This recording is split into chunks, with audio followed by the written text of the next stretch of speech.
বিধানসভার ভেতরে রাজ্যের মুখ্যমন্ত্রী মমতা বন্দ্যোপাধ্যায়, বিধানসভার বাইরে তৃণমূল সুপ্রিমো মমতা বন্দ্যোপাধ্যায়। বিধানসভা থেকে নেতাজি ইন্ডোরের দূরত্ব মেরে কেটে কয়েক মিটার। সেই দুই জায়গায় দাঁড়িয়ে বেশ কয়েক ঘন্টার বক্তব্যে রাজ্যের মুখ্যমন্ত্রী মমতা বন্দ্যোপাধ্যায় যে ভাষণ দিলেন, সেই ভাষণ রাজনৈতিক বিশ্লেষকরা ব্যাখ্যা করে বুঝছেন যে মমতা বন্দ্যোপাধ্যায় ভয় পেয়েছেন। বিধানসভায় দাঁড়িয়ে মমতা বন্দ্যোপাধ্যায় বললেন তিনি নিজে হিন্দু, তিনি নিজে ব্যানার্জি, তিনি যেখানে মাথা দিয়ে ঘুমান ঠিক তার উপরেই দেবাদিদেব মহাদেব রয়েছে। একথা হঠাৎ করে বলতে হলো কেন, প্রশ্ন করেছেন রাজনৈতিক বিশ্লেষকরা, রাজনীতির কারবারিরা। এবং গতকাল নেতাজি ইন্ডোর থেকে রাজ্যের মুখ্যমন্ত্রী মমতা বন্দ্যোপাধ্যায় আমি হিন্দু, বাইরের হিন্দুরা হিন্দু হিন্দু হিন্দু হিন্দু, এত হিন্দু শব্দ উচ্চারণ তো এর আগে মমতা বন্দ্যোপাধ্যায় করেননি। এমনকি একটি লোকসভা নির্বাচনের পর আমার যেটুকু মনে পড়ছে, প্রেস কনফারেন্স করে রাজ্যের মুখ্যমন্ত্রী মমতা বন্দ্যোপাধ্যায় বলেছিলেন আমি ইফতার পার্টিতে যাচ্ছি, আপনারাও আসুন, আমি তো মুসলিমদের তোষণ করি। কোড আন কোড মমতা বন্দ্যোপাধ্যায় যেটা বলেছেন, যে গরু দুধ দেয় তার লাথি খাওয়া ভালো, এই কথা রাজ্যের মুখ্যমন্ত্রী মমতা বন্দ্যোপাধ্যায় বলেছেন। তাহলে আজ এই কথা বলতে হলো কেন? 2026-এর বিধানসভা ভোটের আগে দাঁড়িয়ে কেন বলতে হচ্ছে আমি হিন্দু হিন্দু হিন্দু হিন্দু আমার পরিচয়? এটা বলতে হচ্ছে কেন রাজ্যের মুখ্যমন্ত্রীকে? আমরা আলোচনায় আসব। যিনি রয়েছেন আমাদের সঙ্গে, পরিচয় করে দিই, আমাদের সঙ্গে রয়েছেন স্বামী পরমাত্মানন্দ মহারাজ, মহামণ্ডলেশ্বর পরমহংস। আপনাকে অসংখ্য ধন্যবাদ, রিপাবলিক বাংলায় আপনাকে স্বাগত মহারাজ। আমি পরিষ্কার জানতে চাই, এই সনাতনী ঐক্য আমরা যেটা দেখতে পাচ্ছি, সনাতন তো কোনো একদিনের দুদিনের জিনিস নয়, হাজার হাজার কোটি কোটি বছর যুগ ধর থেকে আগে থেকে এই সনাতন, সেই সনাতন ধর্ম আছে আমাদের রাজ্যে, গোটা দেশে আমরা জানি। কিন্তু এই কি ঐক্য তৈরি হচ্ছে, যে ঐক্যের জন্য মমতা বন্দ্যোপাধ্যায় তো ভয় পেয়ে যাচ্ছে, আমি এই ঐক্যটা জানতে চাইছি। আসলে সনাতন শব্দের অর্থটাই তো তাই, যা ছিল, যা আছে, যা থাকবে। ভগবান নিজে বলেছেন সনাতনস্তম পুরুষ ও মতমে, আমি সনাতন, আমি ছিলাম, আছি এবং থাকব। আসলে সনাতনী বলে আলাদা করে হিন্দু, মুসলমান, বৌদ্ধ, খ্রিস্টান এগুলো কিন্তু আলাদা করা যায় না। যারা সনাতন ঐতিহ্যে বিশ্বাসী, সনাতনত্বে বিশ্বাসী, তারা সবাই সনাতনী। হ্যাঁ, স্বভাবতই বর্তমানে সনাতনকে কেন্দ্র করে বিশেষ করে হিন্দুদের মধ্যে যে জাগরণ হয়েছে, সেই জাগরণ মাননীয়ার মনে ভয় ধরিয়েছে। এবং আমরা সম্প্রতি দেখলাম, যা একদিন আগে শেষ হলো 26 তারিখে প্রয়াগরাজে যে বিশাল কুম্ভ মেলার সমাপ্তি হলো, সেই কুম্ভ মেলায় হিন্দু ঐক্য দেখে হয়তো মমতা বন্দ্যোপাধ্যায় নিজেকে অসহায় বলে মনে করছে এবং কোথাও একটা ভয় তার নিশ্চিতভাবে ধরেছে।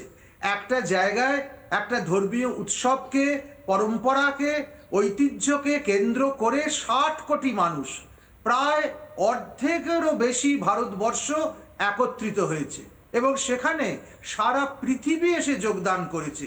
পৃথিবীর বিভিন্ন প্রান্ত থেকে সনাতনীরা, সনাতন ধর্মে, সনাতনের ঐতিহ্যে যারা বিশ্বাসী, সেই সব মানুষেরা একত্রিত হয়েছে। সনাতনীদের এত বড় ঐক্য এর আগে হয়তো এইভাবে প্রকট হয়নি, আর হয়নি বলেই কোথাও মমতা ব্যানার্জি ভয় পাচ্ছেন, মাননীয়া ভয় পাচ্ছেন এবং সেই ভয় থেকেই এই কেন ভয় পাচ্ছেন মহারাজ? আমি এখানেই জানতে চাইবো, কেন ভয় পাচ্ছেন? উনি রাজ্যের মুখ্যমন্ত্রী,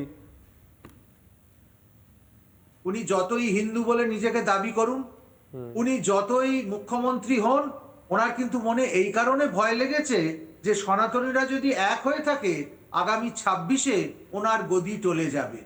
কিছুতেই উনি ক্ষমতা আঁকড়ে বাঁচতে পারবেন না এবং যাদের ওপর, যে দুধেল গায়েদের ওপর নির্ভর করে, যাদের লাথি খেয়ে, যাদেরকে তোষণ করে, যাদেরকে প্রশ্রয় দিয়ে তিনি বছরের পর বছর গদিটা আঁকড়ে থাকতে চাইছেন, তারাও তাকে রক্ষা করতে পারবে না।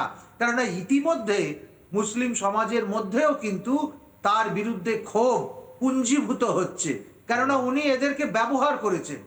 এদের সত্যিকারের উন্নতি, সত্যিকারের কল্যাণ না করে এদেরকে ভোটের রাজনীতিতে গুটির মতো ব্যবহার করেছেন।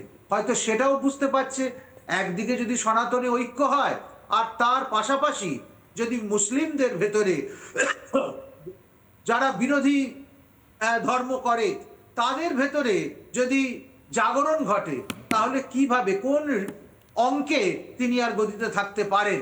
আমরা যদি গতবারের বিধানসভাটা দেখি তাহলে দেখব যে অতি সামান্য ফ্র্যাকশনের জন্য তিনি কিন্তু আবার গদিটা পেয়েছিলেন।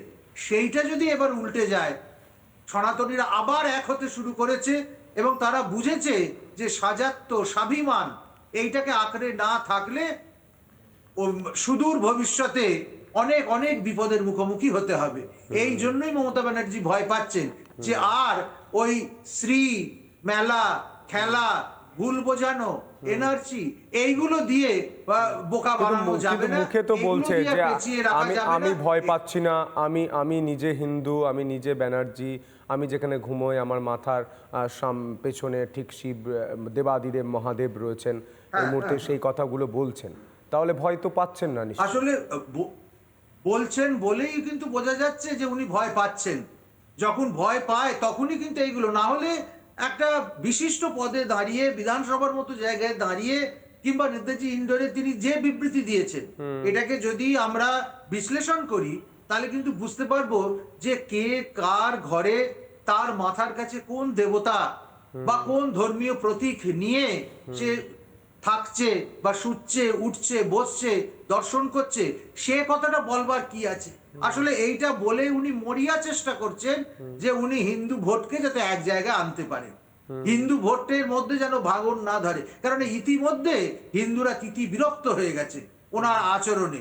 প্রতিদিন প্রতি মুহূর্তে আমরা কিছুদিন আগেও দেখেছি যে বিশ্বকর্মা পুজোর ছুটিটাকে একদম ক্যান্সেল করে দেওয়া হলো, সেটাকে সরিয়ে দিয়ে দেখা গেল ঈদ উল ফিতরে বাড়তি ছুটি দেওয়া হচ্ছে। ঈদ উল ফিতরের ছুটি দেওয়া নিয়ে কোনো বক্তব্য নেই, কোনো বিরোধিতাও নেই, কিন্তু বিশ্বকর্মা পুজোর মতো হিন্দু সমাজের একটা প্রচলিত উৎসব অনুষ্ঠান ধর্মকৃত্য, যার সঙ্গে আপামর সমাজ জড়িত, কেবলমাত্র শ্রমজীবীরা নয়, বিশ্বকর্মা পুজোর সঙ্গে প্রতিটা ঘরের মানুষের একটা যোগ থাকে, সেটাকে যখন সরিয়ে দেওয়া হয় তখন মানুষের মনে কি থাকবে।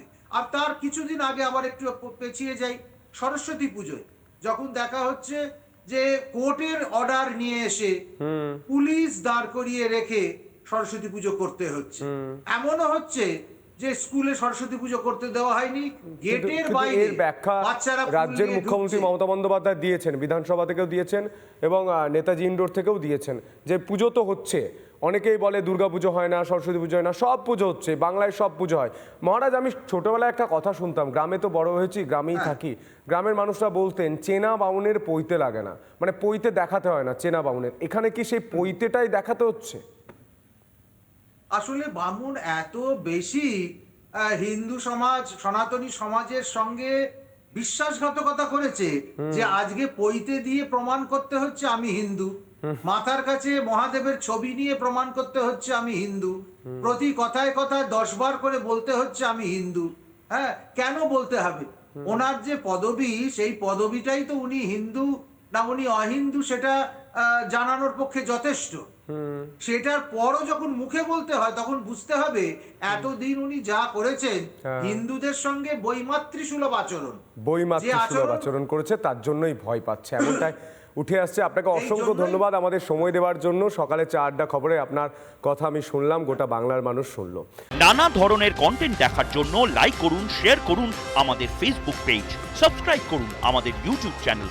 পাশাপাশি অন্যান্য ব্রেকিং নিউজের জন্য অবশ্যই চোখ রাখুন রিপাবলিক বাংলায়।